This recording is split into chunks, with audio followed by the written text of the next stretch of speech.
For Victims and Villains, my name is Josh, and today we are talking about Eli Roth's Ice Cream Man.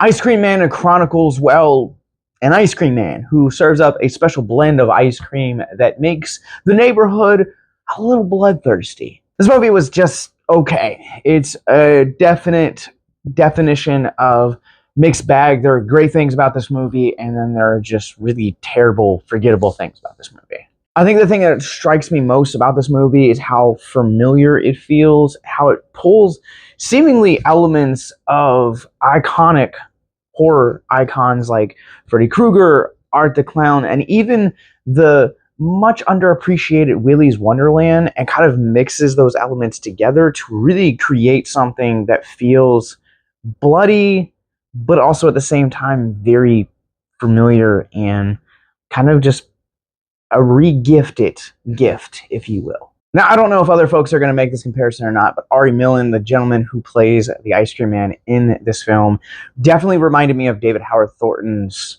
Art the Clown. And that definitely speaks to the volumes of how familiar this film feels with its delivery. But the Ice Cream Man in particular definitely has a zero dialogue, has this creepy nature to him, and it's kind of this almost mime-like fluidity to him on how he interacts with characters and the kids throughout the neighborhood that definitely is reminiscent of Howard Thornton's Art the Clown. But make no mistake, Art the Clown is still very much the winner here between silence killers. I also made the comparison to Willy's Wonderland as well. That is also, if you've never seen it, Nicolas Cage, zero dialogue throughout the entire film. And it definitely, while I won't say Millen reminded me of that, just the emphasis on a silent killer essentially throughout the film definitely reminded me a lot of that film, and definitely a lot of some of the reveals in the third act definitely speak to the Willy's Wonderland comparisons. But Millen really is the shining star here, and I think this film doesn't really work without him. Like, this film already feels just kind of mediocre, but having a star that can really rise to the occasion with the creepiness and kind of the fluidity of how he moves, I think you need someone like Millen in starring role. Much like the narrative here just being okay, I think the pacing kind of likewise has that same just kind of okay, like it has this steady pace to it. I do wish that certain parts would go faster than other parts. However, this film is aggressively predictable because of the comparisons that you can make to the other horror franchises I've already made thus far in the video.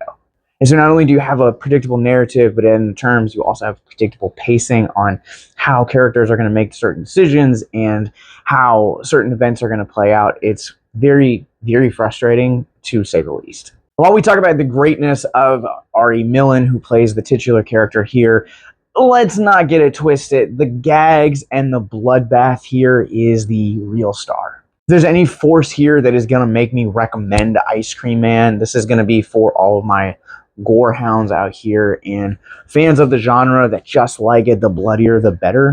The bloodbath here is really the entertainment value of Ice Cream Man, and there's two scenes in particular that I want to call out. First is going to be the body paint scene. I thought it was one of the most creative gags I've come across this year in a genre piece, but also Bloody Angels is another one, and they're kind of like almost right next to each other, and I think that's where this film kind of really hits its high note, is the kind of the crescendo of the gags, where there is almost like a 20-minute section of this film, which, keep in mind, is almost a third of this film straight, where you're just having this exploration of violence. And for people like myself that really love slashers and just bloody good times like this, I think you're going to have a lot of fun here. This movie looks a lot more visually polished than I was anticipating or expecting it to be, and it's a really interesting juxtaposition when you're talking about the violence that you're seeing on screen. There's a lot more vibrant colors than I was expecting, and I really also do love the character design of the children after they've ingested the ice cream, or the neighborhood rather.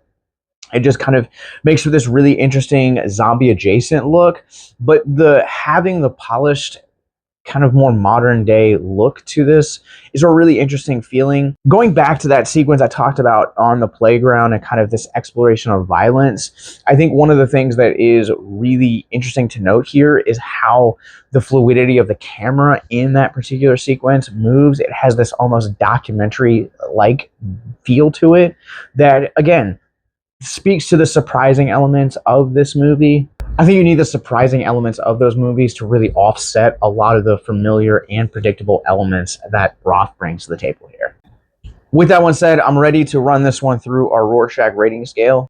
I'm going to go ahead and give The Ice Cream Man a 2.5 out of 5. Overall, this movie is nowhere near as delicious as I was hoping it would be. There's a lot of familiarity here and a lot of predictable moments that take place here. The pacing suffers as a result of it. On the flip side of that, you also have Ari Millen, who plays our titular antagonist here, and he is phenomenal.